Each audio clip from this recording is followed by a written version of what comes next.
A tremor ripples through Darlene's composure, her eyes flickering with an unnerving glint. Could she be more than just a witness? Is she entangled in this web of darkness, or is she privy to secrets the killer desperately wants hidden? A chilling whisper hangs in the air, "He's not here." The words are laced with a menacing undercurrent, hinting at a presence lurking just beyond perception. Is this an innocent dismissal, or a veiled threat echoing through the shadows? A voice on the other end of the line unleashes a torrent of cold-blooded confession, painting a terrifying portrait of a mind steeped in darkness. The killer revels in his depravity, leaving behind a trail of blood and shattered lives. This is no longer a mystery. It's a descent into hell, a coded message, a cryptic cipher. The killer leaves his mark, not just on innocent lives, but on the very fabric of truth. His twisted game is now a puzzle, a desperate attempt to control and dominate through fear and confusion. A clash of ideologies, a battle for public perception. The killer's actions ignite a firestorm, raising questions about the responsibility of those who wield power and influence. The line between truth and fiction blurs, leaving everyone vulnerable to manipulation. A chilling realization grips the investigators. They are facing not just one murder, but a carefully orchestrated symphony of death. The killer is no lone wolf. He is a predator stalking his prey, leaving behind a trail of carnage. A relentless pursuit of truth, Robert Graysmith enters the fray, determined to unravel the Zodiac's mind and bring him to justice. But can he decipher the killer's twisted logic before it claims more victims? A confession ripped from the depths of depravity, the killer lays bare his twisted psyche, revealing a heart devoid of remorse and a mind consumed by darkness. This is not just a case, it's a glimpse into the abyss. A haunting echo of obsession, the killer adopts a chilling persona, drawing inspiration from a twisted game of survival. This is no longer about hunting, it's about psychological warfare, pushing the boundaries of fear and control. A chilling display of audacity, the killer revels in his notoriety, manipulating public fear for his own twisted amusement. He is a master puppeteer, pulling the strings of panic and chaos.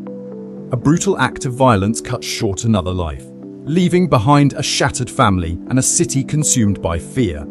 The stakes are higher than ever, the killer is bolder, and the clock is ticking. A chilling glimpse into the killer's mind, his internal monologue reveals a cold calculation, a detachment from human life. This is not just a crime, it's a meticulously planned execution. Reveals Zodiac's calculated manipulation of the police and media. Introduces the chilling threat against school children and escalates public fear. Highlights the jurisdictional challenges faced by investigators. Reveals a pattern of Zodiac's meticulous planning and desire for control. Underscores the psychological impact of Zodiac's actions on investigators and their families. Illustrates the investigative tactics employed by Toschi, focusing on physical evidence. Demonstrates the tension and pressure surrounding the investigation as investigators grapple with conflicting information. Reveals a possible motive behind Zodiac's actions, adding another layer to his complex psychology. Explores the growing public fascination with the case and media's role in amplifying it. Highlights the psychological manipulation and power dynamics between Zodiac and law enforcement. Reveals Zodiac's strategic use of language and cryptic messages. This exchange unleashes a seismic shift in the investigation. Robert Graysmith, consumed by doubt, begins to question Toschi's unwavering belief in Arthur Leigh Allen. The revelation that Graysmith, despite his own skepticism, shared crucial details about the Riverside case with Avery hangs like a heavy shroud, casting long shadows of suspicion over his motives and allegiances. Was it a genuine attempt at collaboration, or a calculated act driven by hidden agendas? Like a bolt from the blue, Arthur Leigh Allen emerges as the prime suspect, shattering the established narrative and plunging the Zodiac case into a labyrinth of uncertainty. Graysmith, his compass now pointed towards this new target, dives deeper into the investigation, consumed by an insatiable hunger for truth. A palpable tension crackles between Graysmith, Toschi, and the authorities. Their dialogue reveals the frustrating limitations of official investigations, a symphony of conflicting priorities and unbridgeable gaps. The stage is set for a clash of ideologies where personal conviction collides with institutional constraints. Graysmith stands at a crossroads, torn between his unwavering pursuit of truth and the suffocating grip of official protocols.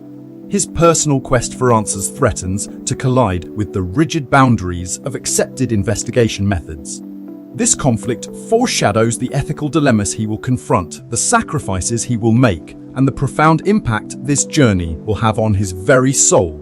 A chilling narrative unfolds as Graysmith unveils the brutal details of Cherry Jo Bates' murder, a potential first victim of the Zodiac.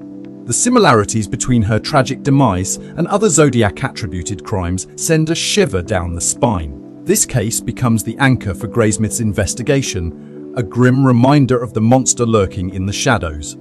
The Zodiac's chilling awareness of Paul Avery and his relentless pursuit is laid bare, a terrifying reminder that this killer is not merely an abstract entity, but a sentient being with sinister intentions.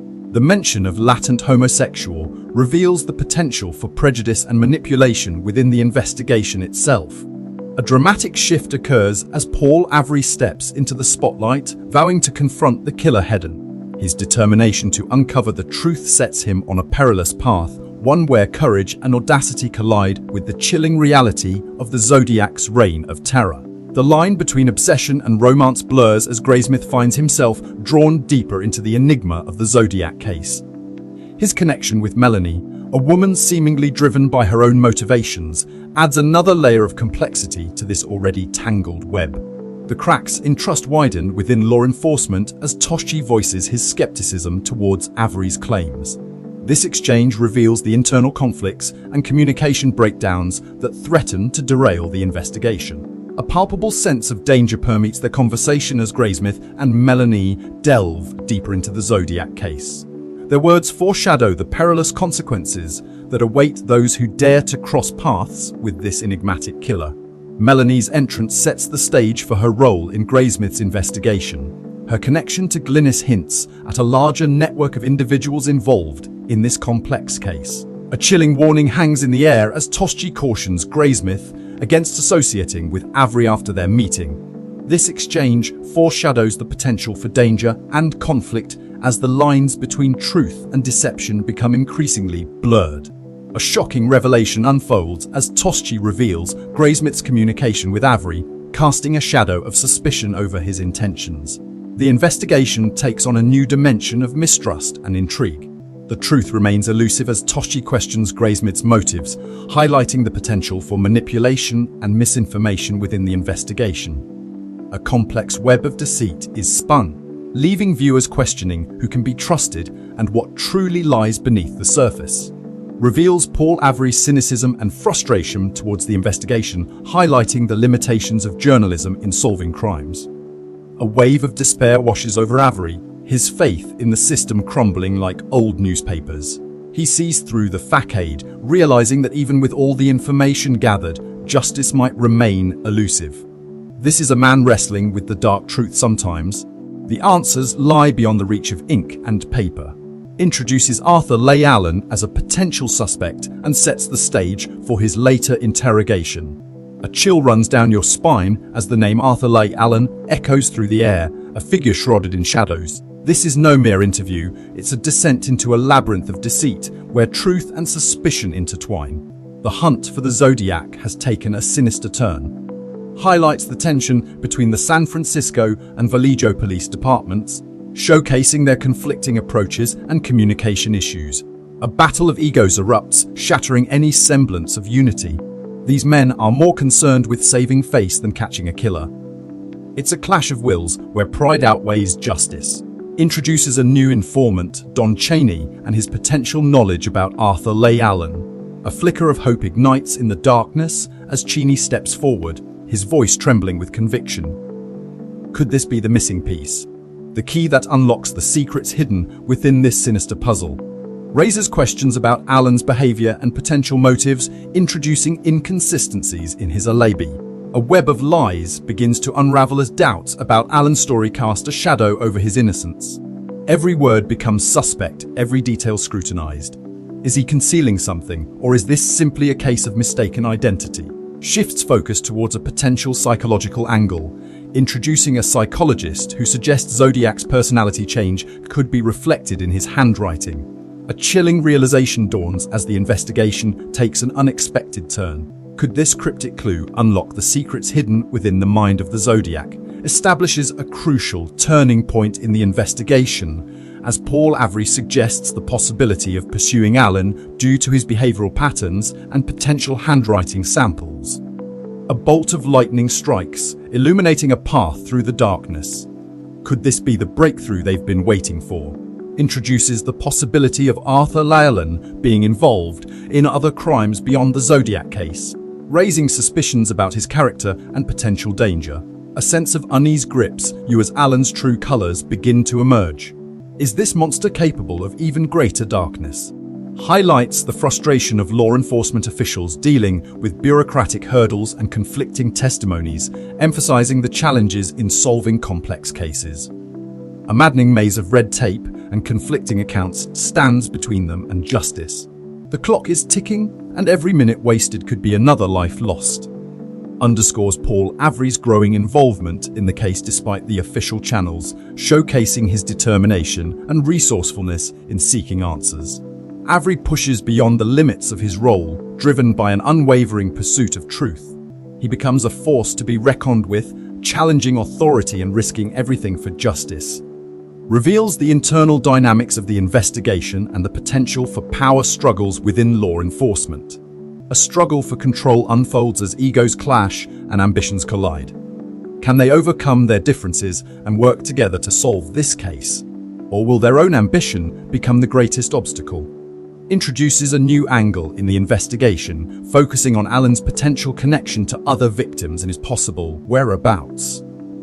The trail leads them closer to the heart of the mystery, but danger lurks around every corner. Will they be able to catch up with Alan before he strikes again? Highlights Paul Avery's disregard for official protocols and his willingness to bend the rules in pursuit of uncovering the truth. Avery becomes a lone wolf, operating outside the bounds of the law to expose the darkness at hand. Is he a hero or a rogue agent? The line blurs as he risks everything for justice. Shows a shift in power dynamics within the investigation as Paul Avery takes a more active role in directing the case. The reins are passed, and Avery emerges as the leader, guiding the team towards their goal. Can he navigate the complexities of this case and bring the Zodiac to justice? The weight of countless lost lives crashes down upon Paul Avery's soul, his voice raspy with exhaustion and disillusionment. He sees Graysmith's pursuit of the Zodiac as a mere whisper against the deafening roar of everyday tragedy. This is a man broken by the reality of San Francisco's streets, a city forever scarred by violence.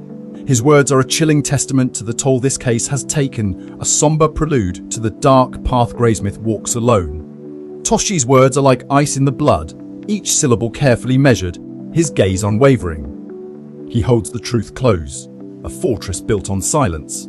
Graysmith senses a wall, a deep chasm separating them. The mention of Ken Nalo in Napa is a fleeting ghost, a whisper of potential secrets buried beneath layers of officialdom. Toshi's refusal to divulge information leaves Graysmith with knowing doubts. Is there more at play than meets the eye?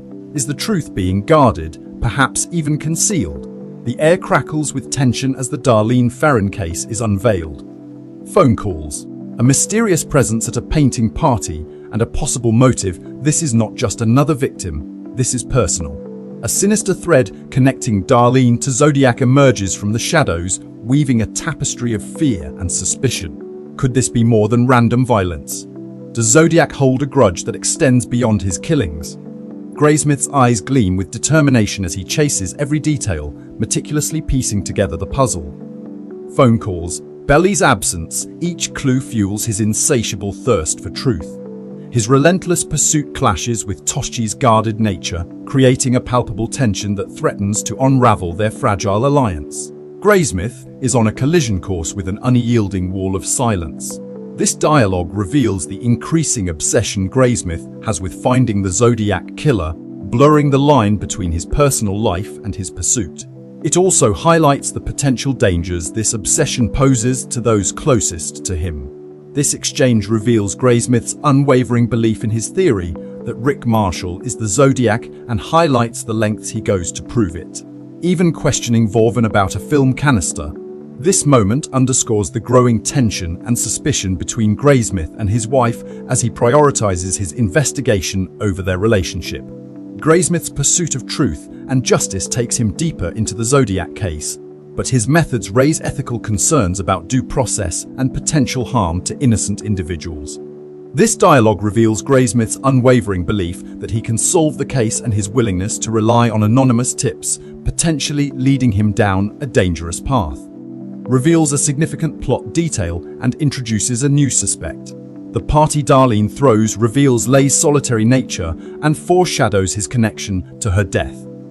Highlights Robert Graysmith's relentless pursuit of the truth, even though it is met with resistance and skepticism. Marks a turning point in the narrative as Robert Graysmith begins to zero in on Arthur Leigh Allen as a suspect. Exposes Robert's growing frustration and desperation as he confronts Dave Toschai about the investigation's stagnation and his own obsession with the case. Demonstrates the psychological toll the Zodiac case takes on Robert Graysmith, blurring the lines between his personal life and his obsession. Thanks for tuning in. Stay curious, stay awesome, and don't forget to hit that subscribe button for more amazing content.